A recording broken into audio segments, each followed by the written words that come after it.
What's up, phenomenal humans? Today we're going to talk about letting go of what does not reciprocate. Okay, we all talk about letting go of what doesn't serve us. Well, there's a difference. Okay, so when you say letting go of what does not reciprocate, kind of sounds a little selfish, right? Well, I'm here to tell you it's not. You don't really have to do the removing per se, because as your vibration rises, what no longer reciprocates will magically fall out of your existence and life experience. Let it. You know what you are and are not in alignment with. Trust your instincts, but be highly aware that if you are one of those people who are constantly giving with any amount of expectation and receiving a controlled specific outcome as a result of your giving is not actually giving. It's unhealthy manipulation. That's the tricky part. Above all else, be very deeply connected and very intuitively mindful of your true intentions when you interact or give of yourself, be it time, attention, energy, material things, whatever it is. And the question is, though, why are you doing what you're doing? If it is in hopes of controlling the outcome, then expect to be disappointed. No one is obligated to reciprocate anything to you whatsoever, even if you are continuously giving to that individual. That is why it is super important that you choose very wisely what you give yourself to in any form. Do not do things with the thought in mind that if you do this or do that, then this person or that person will behave or react in a particular way. Be free of the bonds of people-pleasing in every way. If you find that you are only giving of yourself in order to receive something in return, stop it. Start not giving at those moments and watch what happens. It's incredible, really, and extremely empowering. See, it feels foreign at first because you are so programmed to operate from the guilt-shame complex that has trained you to play the fake martyr. On the outside, it appears that you are just a giving individual. Why does everything seem to be taking a huge jump on your head when you are just this big-hearted, wonderful, giving person? But on the inside, you are secretly riddled with immense wars of wrestling with why what you have done is not good enough to get them to see your worth.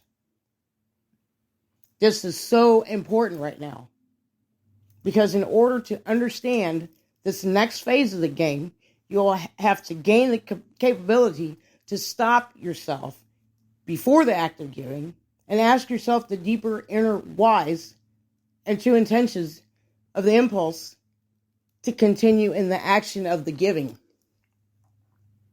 Start paying attention to the way words are used in conversation with others. The moment that someone uses the word should in an interaction with you, listen very carefully to what they're saying. Look closely, and often you will see the passive aggressiveness in communication with those who are not yet able or are still too fearful of rejection to be direct. Here is an example of asking a question in a passive-aggressive way. Said person makes a statement, "You should give me a ride to the store tomorrow."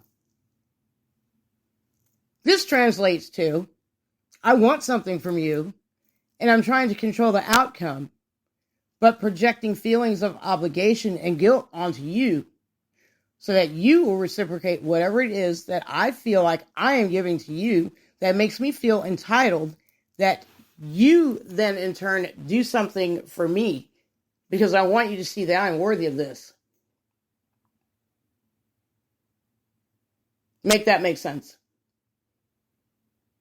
Here's a direct way of asking. Do you have anything planned for 7 p.m. tomorrow evening? I was wondering if you would be willing or able to give me a ride to the store.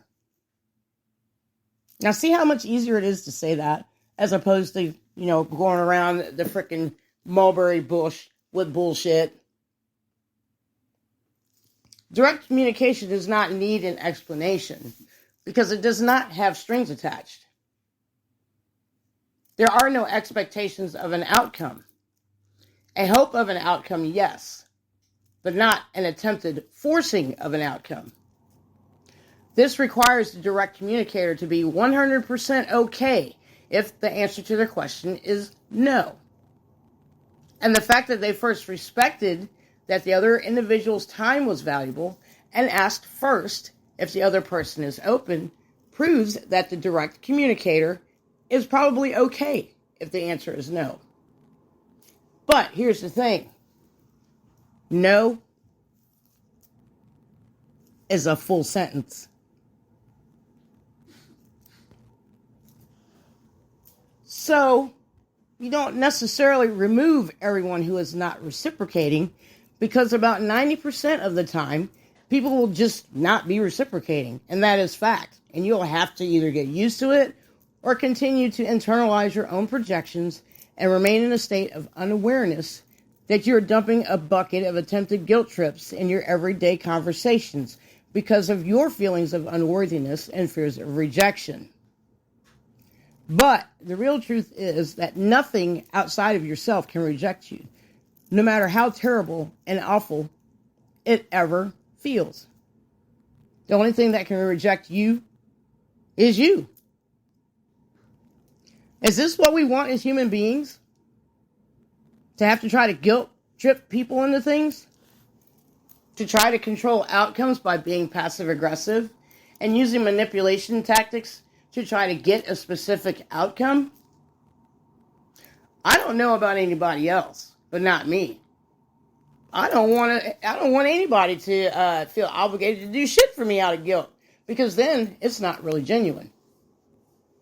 And if a person does this shit long enough, giving when it's not genuine, and when a projected outcome is expected to be reciprocated, guess what happens? Resentments, bitterness starts to rise just like a fucking tumor. Spreads like a cancer. No thanks. Just be brave and be direct. But remember, you must be true, because being direct is very bold. And if you are not prepared for a different outcome than the one you might be clinging to in your mind, it's going to shatter you over and over and over again. So, to recap, yes, remove everyone that does not reciprocate, but do not set out to go about it as if you would, either chopping down a tree for firewood or going and setting the whole fucking forest on fire. Learn to watch your words and begin to communicate directly, even when it's scary, even when it feels foreign. And soon, you'll discover that the things that do not reciprocate will magically dissolve out of your life experience.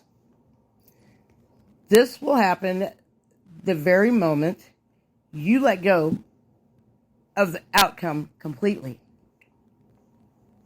Eventually, as you become more and more empowered by releasing these heavy expectations, which have been programmed into you by deeper wounds of layers of projected unworthiness, and begin to excavate those buried parts of yourself that you have forgotten, you will then begin to awaken and remember who the fuck you are.